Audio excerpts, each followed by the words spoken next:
আসসালামু আলাইকুম। আপনারা সবাই কেমন আছেন? আশা করি ভালো আছেন। আলহামদুলিল্লাহ আমি মোটামুটি ভালো আছি।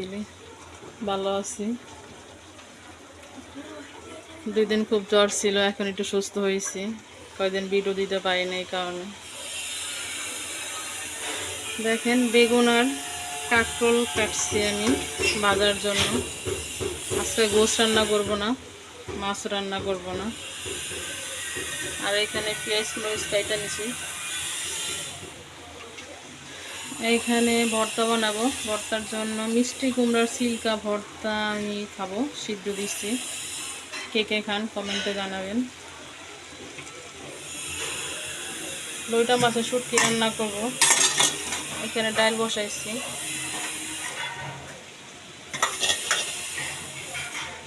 জ্বর আইনা মুখটা খুব নষ্ট হয়ে গেছে। মাছ বোঝ ভালো লাগে না, একটু ভর্তা হইলে মাছটা মুখে ভালো লাগে।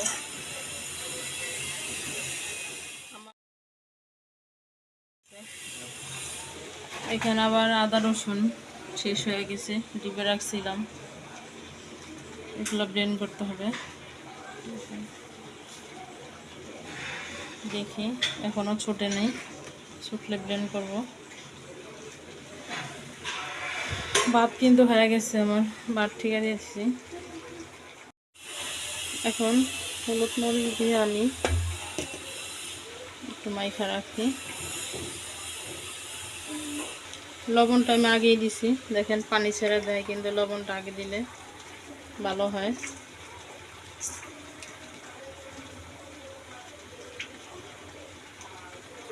আসিফা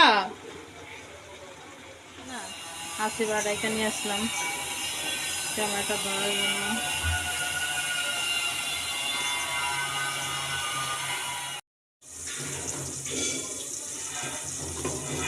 কাঁকরোলটা কিনে চুলায় আমি দিয়ে দিছি, দেখেন।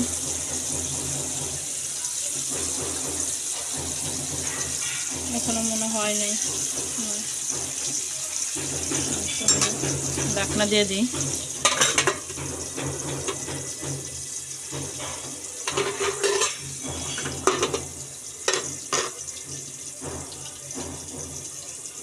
ডালটা ওটা দিয়ে কাঁচামরিচ দিয়ে দিলাম।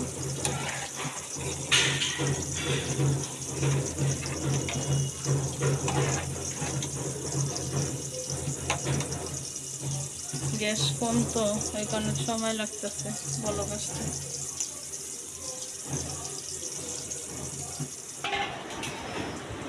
দেখেন ভর্তা বানাতে বসলাম। রান্না কিন্তু এখনো হয় নাই, কারণ কি রান্না নিয়ে বসে থাকতে ধর হইব না, দেরি হয়ে যাব। শিলপাটায় ভর্তা কিন্তু মজাই হয়, হাতে বানাইলে কিন্তু ভর্তাটা তো মজা হয় না ব্লেন্ডারে করলে।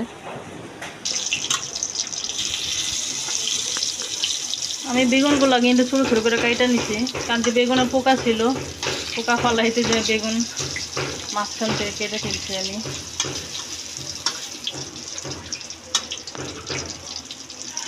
কাঁকরোল এখানে বাজা শেষ।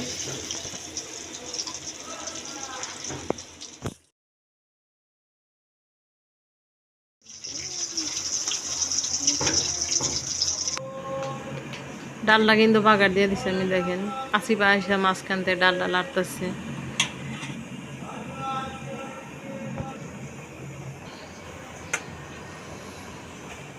এখানে কিন্তু আবার আমার 2 পদের ভর্তা বানানো শেষ হয়ে গেছে, কাঁকরোল ভাজাও শেষ, শুটকি বোনা করছি, শুটকি বোনাও করাও শেষ। এখন সবাই খাবো। ভিডিওটা ভালো লাগলে আপনারা সবাই লাইক কমেন্ট শেয়ার সাবস্ক্রাইব করবেন। আল্লাহ হাফেজ।